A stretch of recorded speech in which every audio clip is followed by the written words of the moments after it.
Hey, what's up, folks? If you're looking for the best retro handhelds, you've landed in the perfect spot. We've done the research to bring you the best retro handheld options for this year.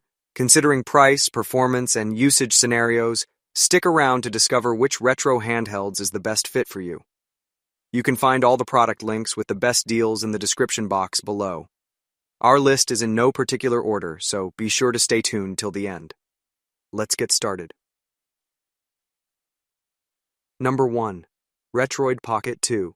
Retroid Pocket 2 felt like it came out of nowhere. And although I was underwhelmed when they revealed it, due to the lack of physical changes, it has quickly impressed me after unboxing it. This device looks nearly identical to its older brother, the Retroid Pocket 2, but has a wide range of upgrades that takes it to a whole other level. Firstly, it now has upgraded specs, with enough power to emulate up to and including GameCube games, PSP games, and Dreamcast games incredibly well. The D-pad has been changed to a PS Vita-like design, which is very welcome. The analog sticks are now Hall joysticks, making them feel far more premium. The action buttons have more travel to them, and so do the new shoulder buttons on the back. At just $99, this is one of the best retro handhelds under $100. We finally have true budget GameCube emulation, all crammed into a 3.5 screen. Great battery life. Number 2. Asus ROG Ally. Asus's answer to the Steam Deck is a bit more expensive, but sleeker and more flexible out of the box. It's purely a Windows 11 portable, and comparable with the Acer Nitro 5 gaming laptop in performance. It also has a 120Hz 1080p screen that's superior to the Steam Deck. That can certainly justify its higher price than Valve's portable. This is for PC gamers who want some solid power on the go and who don't want to deal with the limitations of Steam OS or the work of getting Windows or another OS running smoothly on the Steam Deck. It's a good upgrade in terms of hardware across the board, and the better screen will particularly go a long way. Number 3. AYN Odin 2. If you don't have a budget and want a retro handheld that can play almost any old console you can think of, then the AYN Odin 2 is one to take a look at, because it's close to flawless even if it costs $299 to $459 before import fees. I have the Odin 2 Pro, the mid-range version that costs $369, closer to $450 if you add on the import fees, which is an incredibly high price, and I'll admit, it's not one I would have purchased personally if it wasn't for the fact I test handhelds for a living. That said, it's a superb device, and AYN are one of those companies that deserve far more attention as they've been making great devices for years, one being the original AYN Odin, which I also love and have reviewed. Number 4. Razer Edge. The Razer Edge is different from the other devices in this list because it's really just a small Android tablet with a great snap-on controller. That's enough though, especially since the Edge packs enough power to emulate up to 7th generation consoles and Wi-Fi 6E to play games from game streaming services. It's Android-based, but Razer includes an excellent menu system and physical controls-to-touch screen translation that makes playing games a reliable, intuitive experience.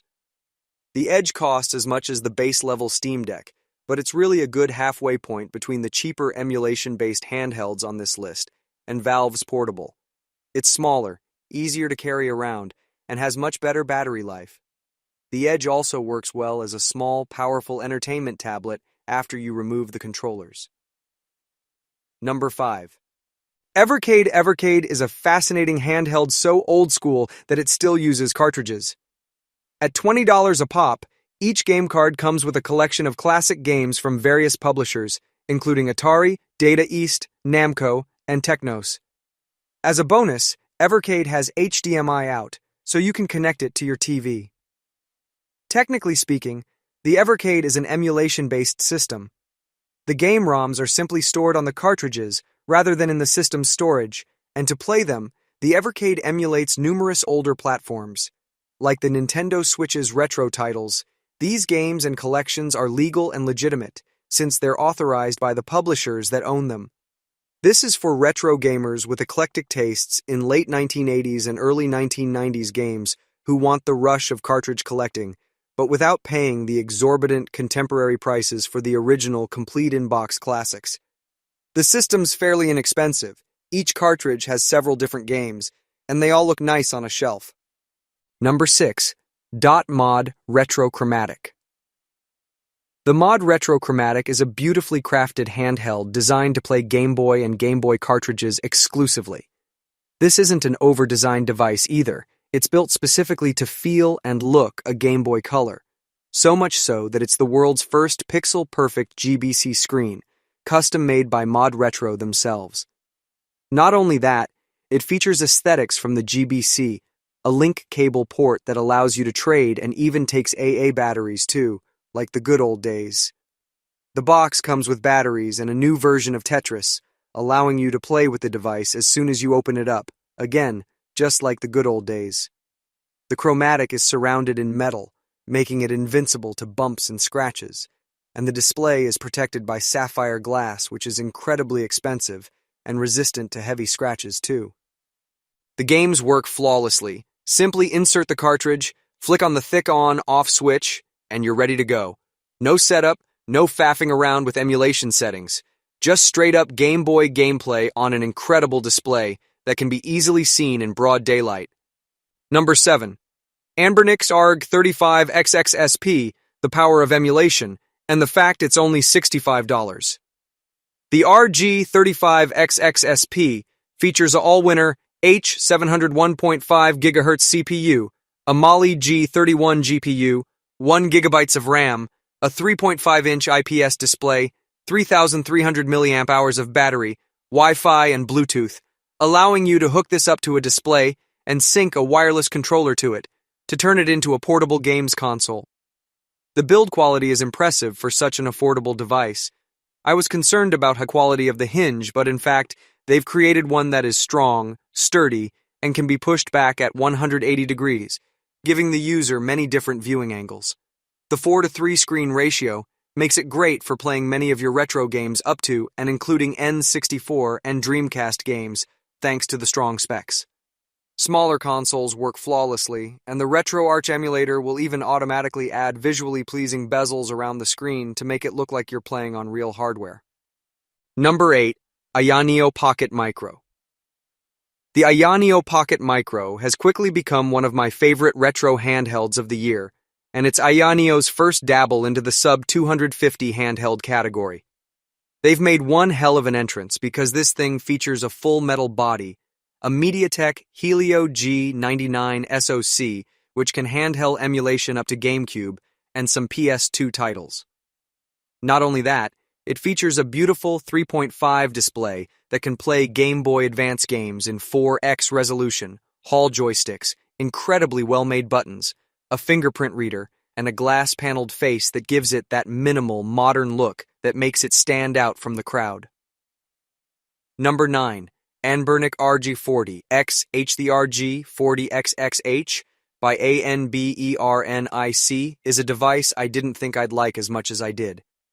It's a horizontal handheld, hence the H in the name, that adds to their never-ending line of devices, with it being a new and updated version of the RG30XXH line.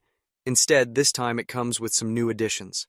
The most obvious is that it features a more rounded design, with stacked shoulder buttons, a beautiful 4-inch IPS display that's super bright, and LED Hall effect joysticks that give it a more modern look. Inside is a 1.5 GHz H700 CPU, enough to emulate PS1, Nintendo 64, and even Dreamcast games fluidly. Number 10. Evercade EXP. The Evercade takes a step back to the good old days when you could collect games, trade them with friends, read manuals, and blow the dust out of cartridges. They have a library of over 300 games to discover, from well-known developers such as Bandai Namco, Capcom, Atari, Intellivision, and more, allowing you to explore old games in an authentic way without the trouble of feeling naughty when you download ROMs from random websites. Not that we do that. The build quality is great, with an impeccable D-pad perfect for old-school fighters. It even has 2 action buttons below that so you can play in Tate mode, something which many handhelds can't do.